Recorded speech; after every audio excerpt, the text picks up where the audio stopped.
Hello बच्चों, let's read the question in the given figure. Under critical conditions of a vertical circular motion, find the velocity v naught at point P. ये हमारे पास question आ चुका है। आइए इस question का solution यहाँ पे लिखते हैं। Starting it solution from the key concept. इसका की कॉन्सेप्ट क्या बनेगा? की concept is conservation of mechanical energy. Conservation of that is conservation of mechanical energy. Okay, इस कंजर्वेशन ऑफ मैकेनिकल एनर्जी से जो है इस क्वेश्चन को जो मैं सॉल्व करने वाला हूँ।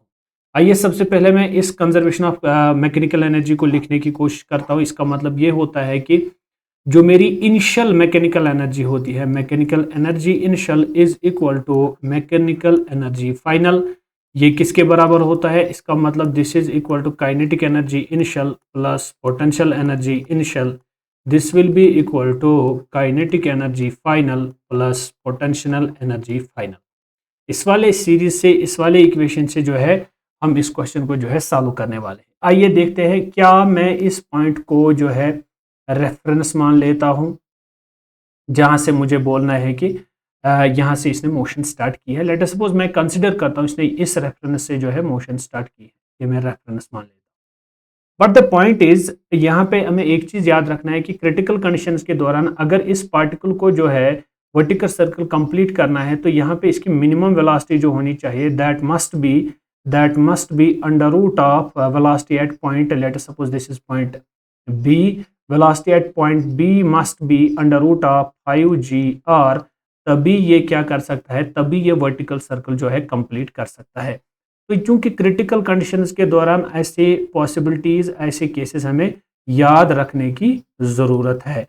तो क्रिटिकल कंडीशंस में आपने क्या याद रखा कि velocity at the lowest point so that the particle can complete the vertical circle, it must be equal to under root of 5g r। तो क्या मैं यहाँ पे बोल सकता हूँ कि जो मेरी इनिशियल काइनेटिक एनर्जी उसका वैल्यू आ जाएगा कुछ, लेकिन चूंकि रेफरेंस पे है, हाइट कुछ नहीं है, तो इनिशियल पोटेंशियल एनर्जी जो है that will be equal to 0। तो पहला पॉइंट मैं यहाँ पे लिख रहा हूँ, this is initial kinetic energy 1/2 of m velocity at point B का square, velocity at point B का square plus initial potential energy that is equal to 0। Then is the final kinetic energy. इस वाले point पे जो है मुझे final kinetic energy बतानी है, that is 1/2 of m v naught square plus potential energy किसके बराबर होगा, that will be equal to mg। और यहाँ से यहाँ तक जो हाइट मिलेगी इसको वो हम दूसरे कलर से यहाँ पे बनाएंगे। तो ये वाली हाइट अगर आपको पता चली कि ये वाली हाइट कितनी है, तो आप इस वाले पॉइंट पे जो है पोटेंशियल एनर्जी निकाल सकते हो। तो यहाँ पे potential energy at point P that will be equal to mg, और ये सारी हाइट इसको मैं कैपिटल H मान लेता हूँ, ये आपको पता होना चाहिए। नाउ हमें किस चीज़ की ज़रूरत है? हमें H की ज़रूरत है। अगर हमें H मिल गया तो हमें पोटेंशियल एनर्जी भी मिल जाएगी इस वाले पॉइंट। तो क्या मैं बता सकता हूँ ये वाली जो सारी है ये रेडियस है। अगर मैं इस वाले पॉइंट को देखूं, क्योंकि ये r है और इसका r का कंपोनेंट, क्या मैं इसको लिख सकता हूँ, this will B r cos 60 degree. तो अगर ये r cos 60 डिग्री है, क्या मैं इस वाले पॉइंट को लिख सकता हूँ, this is equal to how much is, जो मेरी h है this will be equal to r plus r cos 60 degree. तो r cos 60 किसके बराबर होता है, 1/2, this is r plus r/2। तो ये मेरा h निकल के आ जाएगा।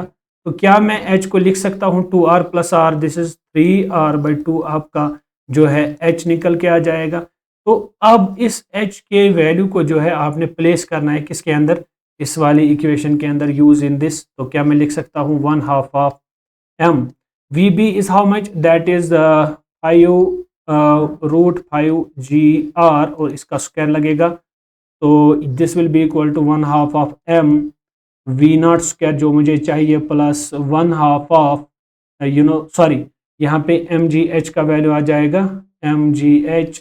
तो क्या मैं लिख सकता हूँ इस वाले पॉइंट पे, this will be equal to mgh का वैल्यू दैट इज 3r/2। तो चलिए इस चीज़ को सॉल्व कीजिए जल्दी से। ये स्क्वायर और ये रूट कैंसिल हो जाएगा, this will be equal to, तो यहाँ पे आपका क्या निकल के आ जाएगा, 5/2 mg r, this will be equal to m divided by 2 v naught square plus 3/2 3/2 3/2 और साथ क्या आएगा mg/r।